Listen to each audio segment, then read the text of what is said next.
देखिए, कल मैंने आप लोग को पढ़ाया था मेरे प्यारे भाई, पर्यावरणीय निश्चयवाद और संभववाद। निश्चयवाद के बारे में आप लोग को बता दिए थे। निश्चयवाद में आप लोग को पूरा डिफिनीशन भी दे चुके थे। और निश्चयवाद यह कल विचारधारा के मानव की प्रकृति, जहां इंसान खुद को प्रकृति के अनुसार ढलता है, से जुड़ी रहती है। इसका अर्थ होता है कि यह विचारधारा मानव के प्रकृति से उत्पन्न हुआ है और ये निश्चयवाद के मुताबिक ही इंसान हर काम को पर्यावरण को नियंत्रित करता है। यानी मानव पर्यावरण और प्रकृति का दास। दास का मतलब नौकर होता है। अब आज हम लोग जानेंगे संभववादी विचारधारा। मतलब कि संभव, इसका अर्थ ये होता है कि इस विचारधारा में कहा गया है कि इंसान अपने दिमाग, मेहनत और मशीनों की मदद से धरती और प्रकृति को अपने काम के हिसाब से बदल सकता है। संभववाद का मतलब होता है कि मनुष्य जो है अपने दिमाग, अपने हुनर, अपने कला के बल पर प्रकृति को अपने हिसाब से बदल सकता है। तो यही चीज है, और बदल सकता है, जो इसका मतलब होता है कि धरती ने संसाधन दिए हैं पर इंसान अपने लिए उन्हें काम का बना लेता है, तो इंसान प्रकृति का मालिक बन सकता है। मतलब कि जो प्रकृति ने हमें सब कुछ जो कुछ दिया है और उसके हिसाब से हम उस चीज को अपने अनुसार उसको ढालन कर लेते हैं, बना लेते हैं, उसी को हम लोग प्रकृति का मालिक माने। इस प्रकार से प्रकृति का मालिक हम लोग बन सकते हैं। जैसे रेगिस्तान में पानी नहीं था, लेकिन इंसान ने नहरें बनाकर वहां खेती शुरू कर दी। तो ये संभववाद है कि मतलब कि रेगिस्तान पहले जो था, जो मान लीजिए जिसे राजस्थान में रेगिस्तान था रहे, अगर वहां पर पानी की व्यवस्था कर दी गई तो समझो कि वहां पर भी खेती की जा सकती है। तो उसी प्रकार से नहर बनाया गया, जो इंदिरा गांधी नहर है, उस नहर से वहां पर खेती की जा रही है। तो आगे इसका विचारधारा निश्चयवाद को पूर्णतः अस्वीकार करती है। जो निश्चयवाद में हम लोगों ने पढ़ा उसको अस्वीकार करती है।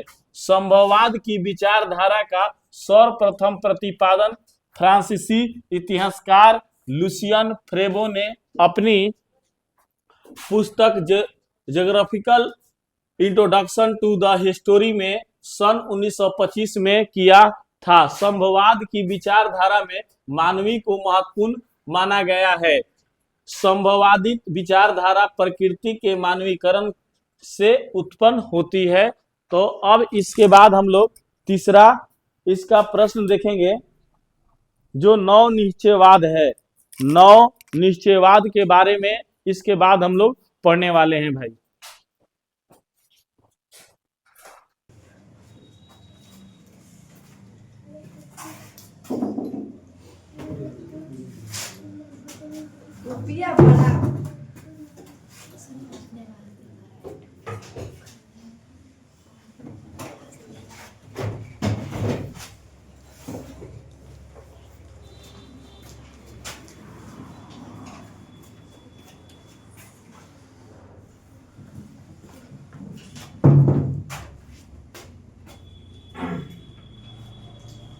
देखिएगा मेरे प्यारे भाई, नव निश्चयवाद, रुको और जाओ का सिद्धांत क्या है, ये प्रश्न है। हमेशा एग्जाम में आप लोगों को पूछता है ज्योग्राफी के क्लास में। तो आराम से ध्यान दीजिएगा। ये नव निश्चयवाद भूगोल में निश्चयवाद और संभववाद के बीच की जो विचारधारा, इसके अनुसार ही न तो मानव पूरी तरह से प्रकृति का दास है यानी नौकर, और न ही प्रकृति पर पूरी तरह से नियंत्रण कर सकता है। इसी को नव निश्चयवाद कहते हैं। बस 2 लाइन याद रखना है कि मानव जो है ना भाई प्रकृति पर पूरी तरह से उस पर नियंत्रण रख पा रहा है और ना उसका पूरी तरह से नौकर है। मतलब कुछ कुछ ऐसे चीजें हैं जिसको सुधार किया। जैसे मान के चले कि पहले बाढ़ आती थी, तो बाढ़ आती थी तो लोगों ने भाई बांध बना दिया, चलो भाई बाढ़ की कमी कम हो जाएगा। भाई गर्मी लगती थी ज्यादा गर्मी प्रकृति देता था तो लोगों ने पंखा एसी कूलर बना लिया है। अरे भाई ज्यादा ठंडा पड़ता था रजाई की व्यवस्था हो गई, नहीं ज्यादा बारिश पड़ती थी छत की व्यवस्था हो गई। तो ये चीज है तब। लेकिन अभी भी जो प्रकृति काम, अभी जैसे कुहासा है, कुहा पड़ जाएगा, हालत आपको 20 मीटर की दिखाई नहीं देता है, 10 मीटर की। इस पर अभी हम लोग का पकड़ नहीं है कि कुआ को कैसे साफ कर दिया जाए, ठीक है।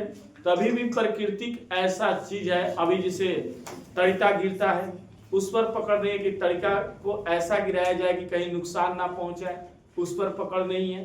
तो इसे बोले पूरी तरह पर अभी तक हम लोग प्रकृति पर नियंत्रण नहीं कर पाए हैं, उसी को हम लोग नव-निश्चयवाद कहते हैं। पूरी तरह से समझ में आ गया तो आगे बढ़ेंगे मेरे प्यारे भाई।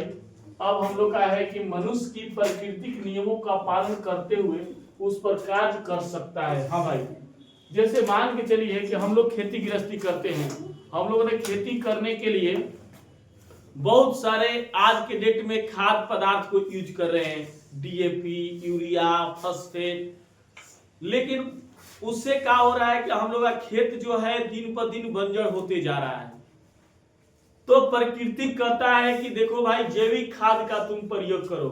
जैविक खाद है क्या? आपके जो घर से कूड़ा कचरा निकलता है, जो बहारन निकलती है, हम लोग के घर में माँ लोग बोलती है बहारन, जो बहारन निकलती है उसको आप लोग एक गड्ढे कोड़ दीजिए और कोड़ने के बाद वहां पर डालिए, और डालने के बाद उसमें आपने जब भर जाए तो पानी डालकर उसको लेपिंग कर दीजिए, और 2 महीने के बाद निकालिएगा तो वो जैविक खाद हो जाएगा। और उसको ले जाकर खेतों में, पहले के हम लोग के पास जब खेती होता था, पुराने व्यक्ति लोग खेती करते थे तो घर की गोबर, घर के राख पताई, ये सारे चीजें जाकर खेतों में डाला जाता था, उसी से खेती होती थी। उससे क्या होगा कि जमीन का कोई आपको, धरती को नुकसान भी नहीं पहुंचेगा, ठीक है, कोई भी नुकसान नहीं पहुंचेगा इसके चलते, और खेती आपका अच्छा भी रहेगा, खेत भी अच्छा रहेगा। अब मान के चलिए कि आज के डेट में जैसे हमने 5 कट्ठा खेत लिया, मलगुजारी पर खेती किया, उसमें हमने डाला 10 किलो खाद। अगला साल तुम खेती करने गया तो उस पर अब उतना खाद नहीं डालेगा, तुम्हारा उपज नहीं होगा। लेकिन जैविक प्रक्रिया, जैविक खाद अगर डाला जाएगा खेत में तो इसका कोई प्रभाव ना पड़ेगा। समझे बात?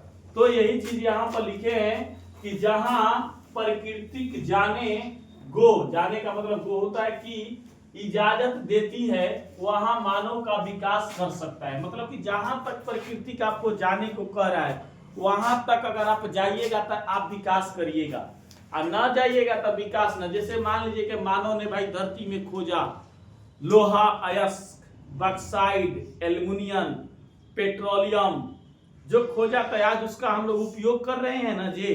तो प्रकृति के अनुसार अगर उसका उपयोग कीजिएगा तो आपको लाभदायक होगा, और उसके अगर विरोध काम कीजिएगा तो आपको घाटा जाएगा।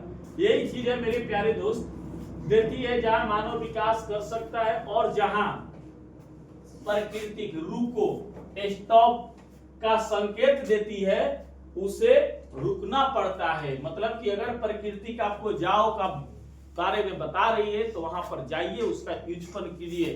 जैसे पेट्रोलियम हम लोग निकाल रहे हैं धरती से भाई, और निकालने के बाद उसे पेट्रोल, डीजल, केरोसिन, ग्रीस, सी ऑयल, ये सारे चीज हम लोग बना रहे हैं और उसका यूज कर रहे हैं, हम लोग प्रयोग कर रहे हैं। हम लोग कोयला धरती से निकाल रहे हैं, उसे तापीय विद्युत उत्पन्न कर रहे हैं, बिजली का उत्पादन कर रहे हैं। हम लोग का खाना बनाने में कोयला का प्रयोग कर रहे हैं, बहुत सारी सामग्रियों में कोयला का उपयोग किया जाता है। तो उसके उस तरह से चलिए, ठीक है।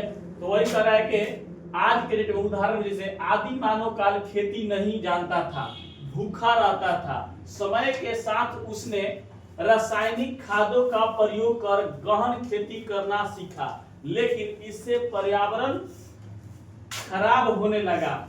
इसका समाधान जैविक खेती है, जो प्रकृति को नियमों के अनुसार होती है। मतलब कि प्रकृति के अनुसार जैविक खेती के बारे में अभी हमने बताया कैसे जैविक खाद बनता है।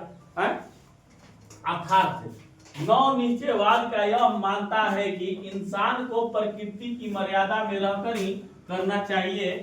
इंसान प्रकृति पर काम कर सकता है पर उसकी सीमाएं लांघे बिना यह विचारधारा कहती है। मतलब कि अगर उससे अधिक उसको ज्यादा इधर उधर कीजिएगा तो फिर दिक्कत हो जाएगा। जैसे पहाड़ है, हम लोग पहाड़ को तोड़ते हैं, उसे पत्थर बनाते हैं, गिट्टी बनाते हैं, संगमरमर बनाते हैं, उसका उपयोग कर रहे हैं।